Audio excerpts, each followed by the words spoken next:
Jenny had always been afraid of the dark.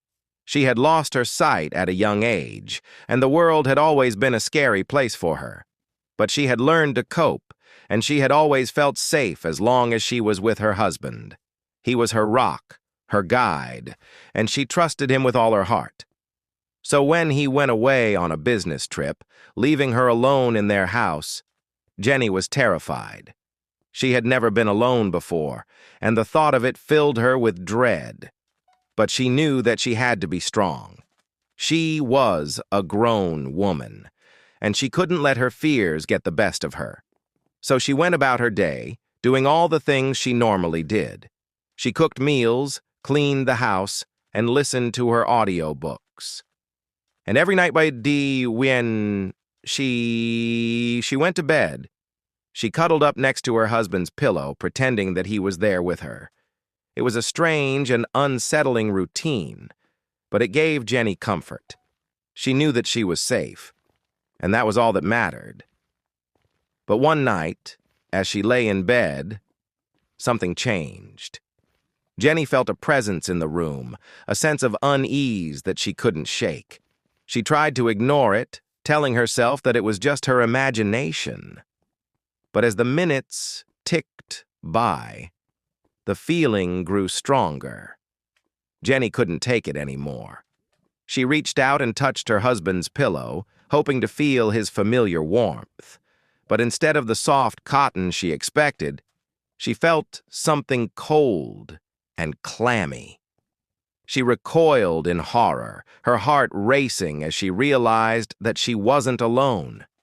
There was something in the room with her, something evil and malevolent.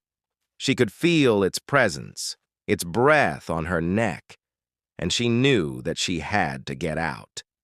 She scrambled out of bed and ran for the door, her hands outstretched as she tried to find her way. She could hear the thing behind her, its footsteps pounding the floor as it followed her. She stumbled and fell, her hands scraping the floor as she tried to crawl away. She could feel the thing closing in, its hot breath on her neck as it prepared to strike. Just when she thought it was all over, she heard a voice in the darkness. It was her husband, his voice full of concern as he called out to her. Jenny's heart soared with hope. She struggled to her feet and ran towards the sound of his voice, her hands outstretched as she tried to find him.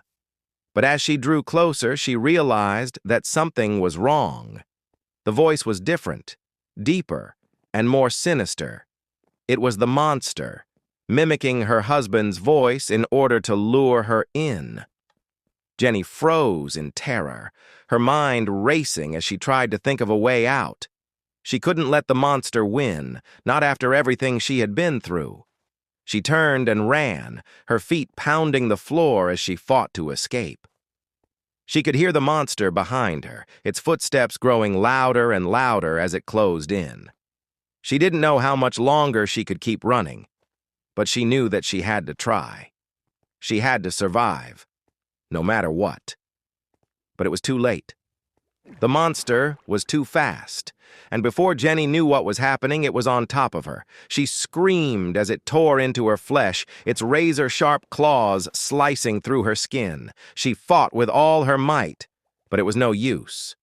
The monster was too strong, and Jenny knew that she was doomed.